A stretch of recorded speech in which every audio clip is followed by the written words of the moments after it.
बिस्मिल्लाहिर्रहमानिर्रहीम। अस्सलाम वालेकुम।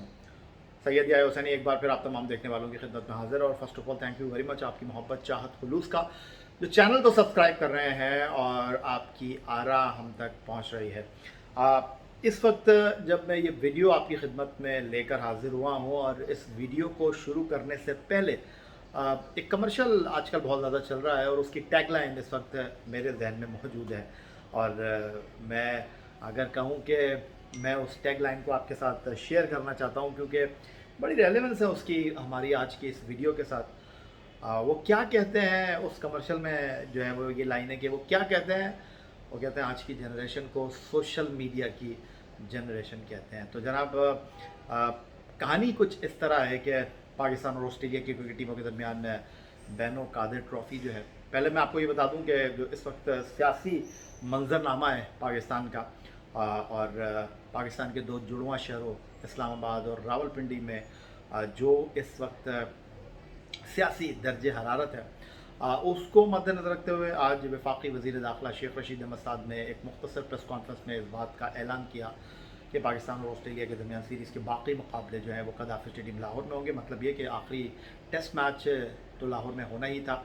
वाइट बॉल क्रिकेट के 3 वनडे और एक T20 मुकाबले जो कि पिंडी क्रिकेट स्टेडियम रावलपिंडी में होने थे वो अब वहाँ नहीं होंगे और अब ये मुकाबले भी कदाफी स्टेडियम लाहौर को दे दिए गए हैं। 19 पाकिस्तान सुपर लीग सीज़न 7 2022 मुकाबलों की मेज़बानी करने वाला कदाफी स्टेडियम लाहौर अब पाकिस्तान और ऑस्ट्रेलिया के दरमियान एक नहीं बल्कि 5 मुकाबलों की मेज़बानी करेगा। तो जिंदा दिलाने लाहौर, मुबारक हो आपको जनाब। आप टेस्ट मैच के साथ साथ वनडे और T20 मैच को भी इंजॉय करेंगे।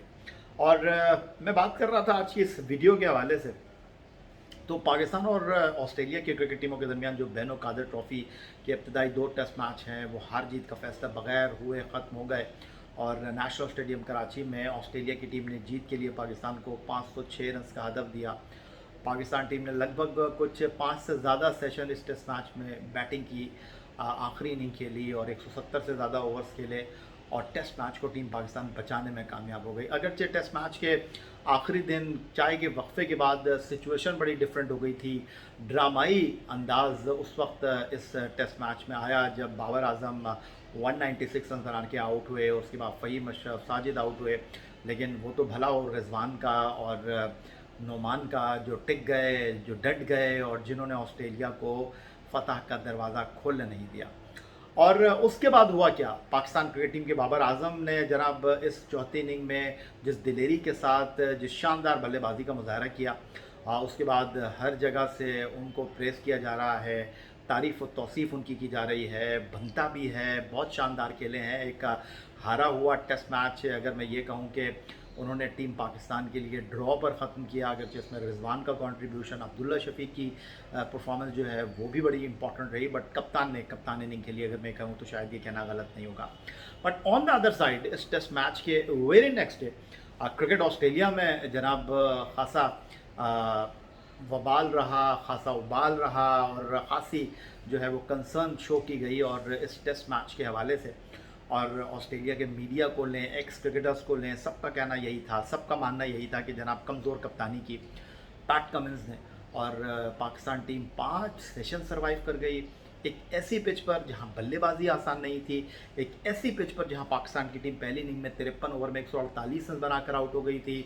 ऑस्ट्रेलिया को पाकिस्तान के खिलाफ जो है वो लगभग 408 रन की पहली इनिंग में बढ़तरी मिली। 2 राय यहाँ पर मौजूद है। कुछ लोगों का ख्याल ये है कि पैट कमिंस ने पाकिस्तान को फॉलो ऑन नहीं कराया, कुछ लोगों का ख्याल ये है कि पैट कमिंस की जो कप्तानी थी अब वो जनाब कमज़ोर दिखाई दी। पहली बात से मैं इत्तेफाक नहीं करता क्योंकि इस वक्त जो इंटरनेशनल क्रिकेट में 5 दिन की क्रिकेट हो रही है और उसमें अब ये ट्रेंड ख़त्म होता जा रहा है कि जनाब टीमें जो है वो सामने वाली टीम को फोर्स करती हैं फॉलो ऑन के लिए। ऑस्ट्रेलिया और पाकिस्तान के दरमियान जो ये टेस्ट मैच था उसमें 2 चीज़ें जो मैं समझता हूँ कि फॉलो ऑन ना कराने का सबब बनी। एक कराची का दर्जे हरारत, दूसरा इस पिच की हैयत, इस पिच के जो रवैया था वो बड़ा इम्पोर्टेंट था। और ऑस्ट्रेलिया की टीम ने बैटिंग इसलिए की, मुख्तसर बैटिंग की कि जनाब उन्होंने हैवी रोलर लेना था इस पिच के ऊपर ताकि ये पिच जो है मज़ीद उसमें वेयर एंड टेयर आए। अगरचे पाकिस्तान के बैट्समैनों ने सेकंड इनिंग को मैनेज किया, पाकिस्तान टीम ने ऑस्ट्रेलिया को फतह का दरवाज़ा खोलने नहीं दिया, वो अलग कहानी है।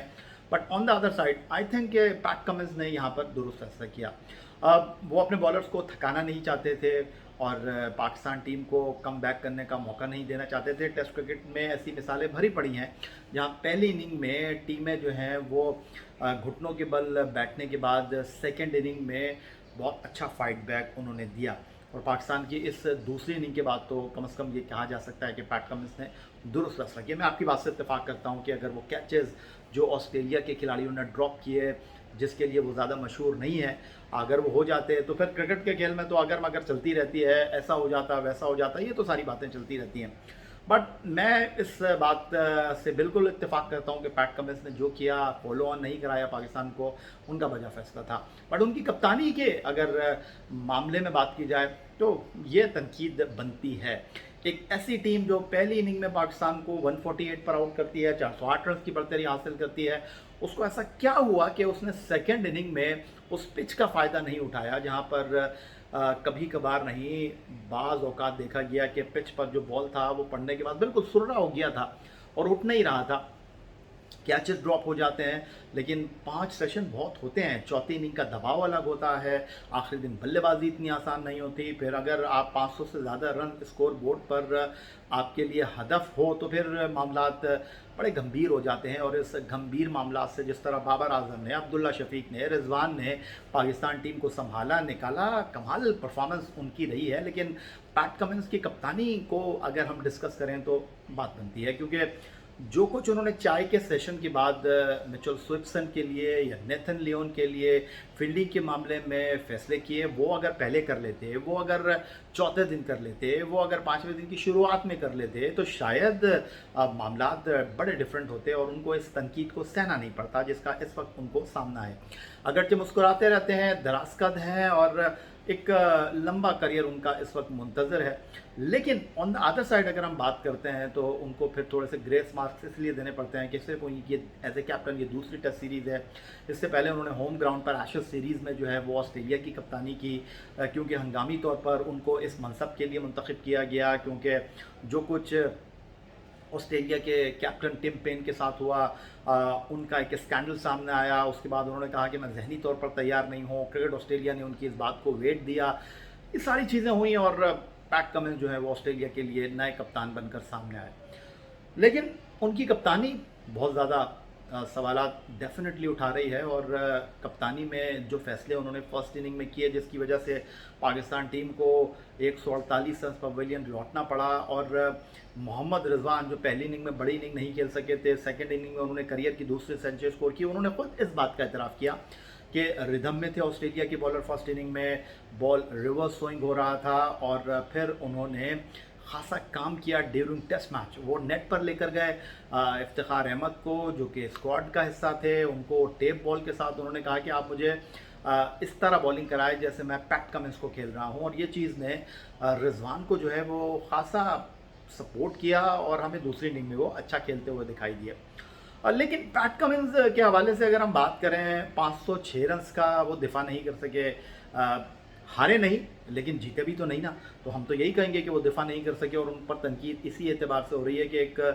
जीत ऑस्ट्रेलिया की मुंतज़िर थी और ऑस्ट्रेलिया उस जीत के करीब जाकर जो है वो बहुत दूर चला गया। बिल्कुल ऐसे ही ऑस्ट्रेलिया के साथ हुआ कि आप हाईवे पर ड्राइव कर रहे हैं और आपको एक जो है वो मोड़ मिलता है यू टर्न लेने के लिए और आप जो है कहीं और आपका ध्यान होता है, कहीं आप और सोच रहे होते हैं, या अचानक आपका मोबाइल बजने लगता है, या आपकी गाड़ी में अगर कोई बैठा हुआ है तो आप उसके साथ गुफ्तगू में ऐसे महव हो जाते हैं, मगन हो जाते हैं कि आप वो कट मिस कर जाते हैं। और कट मिस करने का मतलब ये है कि आप बहुत दूर चले जाते हैं। और बिल्कुल ऐसा ही ऑस्ट्रेलिया के साथ हुआ कि वो फतह से बहुत दूर चले गए और इसमें कप्तान पैट कमिंस के फैसलों का खासा अमल दखल है। लेकिन सारा मलबा पैट कमिंस पर डाल देना क्या दुरुस्त है, क्योंकि इस सीरीज़ में जहां ऑस्ट्रेलिया अपनी पूरी क़ुव्वत के साथ बल्लेबाजी और बॉलिंग में आई है, उनको अपने मुस्तकिल कोच की भी खिदमत हासिल नहीं है। वो यहाँ पर जनाब पैट कमिंस के साथ पाकिस्तान आए हैं, वो यहाँ पर नए कोच के साथ पाकिस्तान आए हैं क्योंकि मामलात बने नहीं लैंगर के और वो इस दौरे के लिए दस्तयाब नहीं थे। तो पैट कमिंस ने ग्राउंड में जो फैसले फर्स्ट इनिंग में किए पाकिस्तान के, दूसरी इनिंग में वो करते हुए दिखाई नहीं दिए और ऑस्ट्रेलिया को पे करना पड़ा। ऑस्ट्रेलिया की टीम ये टेस्ट मैच जीत सकती थी और जीत के करीब पहुंचकर वो इस टेस्ट मैच में जो है वो बहुत दूर चली गई और ये टेस्ट मैच भी ड्रॉ हो गया और अब सीरीज़ का फैसला कौन और तीसरा टेस्ट मैच जो है वो कदाफी स्टेडियम लाहौर में मुनक्किद होना है। और उन पर जो तनकीद हो रही है वो बिल्कुल दुरुस्त है कि पैट कमिंस जो थे उन्होंने टीम पाकिस्तान पर दबाव नहीं बनाया। पैट कमिंस ने जो है वो 5 सेशन में टीम पाकिस्तान को सर्वाइव करने का मौका फराहम किया और उसमें उनकी कप्तानी को लेकर डिस्कस करना बिल्कुल भी गलत नहीं होगा। फिर दूसरा जो सबसे इम्पॉर्टेंट पहलू है कि खुले उन्होंने रन्स करा दिए, इसमें सारा कसूर उनका नहीं है। उनके बॉलर्स क्या कर रहे थे, नेथन लियोन जो कि टेस्ट क्रिकेट में 420 से ज़्यादा विकेटें हासिल कर चुके हैं, अब वो इस सीरीज़ में सिर्फ 6 ही खिलाड़ियों को आउट कर पाए हैं। लेकिन वो कहेंगे कि जनाब इस पिच के ऊपर बॉल स्पिन नहीं कर रहा था, तो जनाब बॉलर वो थोड़ी होता है जिसको मवाकिफ़ कंडीशन मिले तो तभी वो परफॉर्म करेगा। बॉलर तो वो होता है जो टीम को जो है वो कहीं भी परफॉर्म करके दे।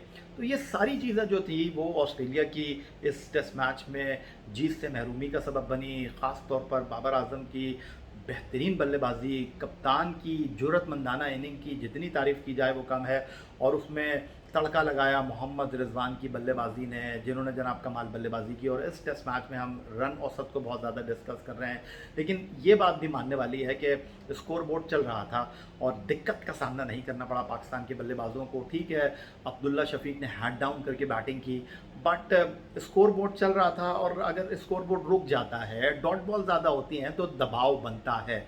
कम से कम हर ओवर में ना सही, कम से कम 12, 14, 15 गेंदों पर एक चौका तो लग ही रहा था और ये चीज़ जो है वो दबाव बनने नहीं दे रही थी। तो इस बारे में पैट कमिंस ने सोचा क्यों नहीं, चौथे दिन अगर उनसे गलती हो गई थी तो 5वें दिन उनको ये सोच कर आना चाहिए था। लेकिन शायद वो ये सोच रहे थे कि जनाब इस टेस्ट मैच में हम गेंद करते रहेंगे, हमें विकेटें मिलती रहेंगी, लेकिन जैसा उन्होंने सोचा ऐसा हुआ नहीं और पहली इनिंग की कहानी तो बिल्कुल भी दोहराई नहीं गई।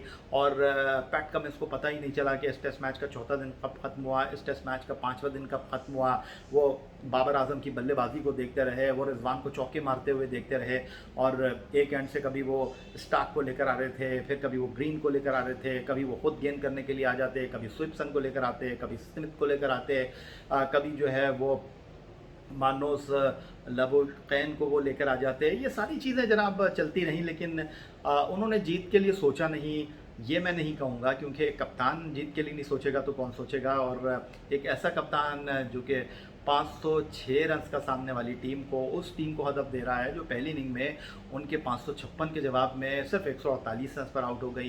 तो बहरहाल जो होना था वो हो गया। लेकिन गुफ्तगू का लुब्बे लुबाब ये है कि हम बात करते हैं कि जनाब हमारा जो एशिया का मीडिया है वो बड़ा हॉस्टाइल मीडिया है, चाहे पाकिस्तान, चाहे भारत, चाहे बांग्लादेश, चाहे श्रीलंका, और एक नाकामी, एक ख़राब परफॉर्मेंस हम ऊपर से नीचे उतार देते हैं खिलाड़ी को।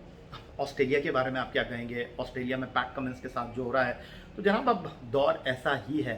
हर टीम के शदाई, हर टीम के मुबस्सिरीन, नाक़िदीन अपनी टीम की जो है वो जीत देखना चाहते हैं, मैं ये भी नहीं कहूँगा। लेकिन जब आप गलतियाँ करेंगे तो उन गलतियों की निशानदेही करना तो बनता है, जिस तरह पैट कमिंस के हवाले से आज के इस वीडियो में हमने गुफ्तगू की। तो वंस अगेन आप तमाम लोगों की मोहब्बत, चाहत, खुलूस का बेहद शुक्रिया। हमारे साथ आप लोग कनेक्ट हैं, आपके साथ ये राब्ता, ये सिलसिला यूं ही हम दराज करते रहेंगे, लेकिन इसके लिए हमें आपका साथ दरकार होगा। चैनल को सब्सक्राइब करना मत भूलिएगा। अगली वीडियो तक के लिए सैयद याहिया हुसैनी को इजाज़त दीजिए। अल्लाह हाफ़िज़।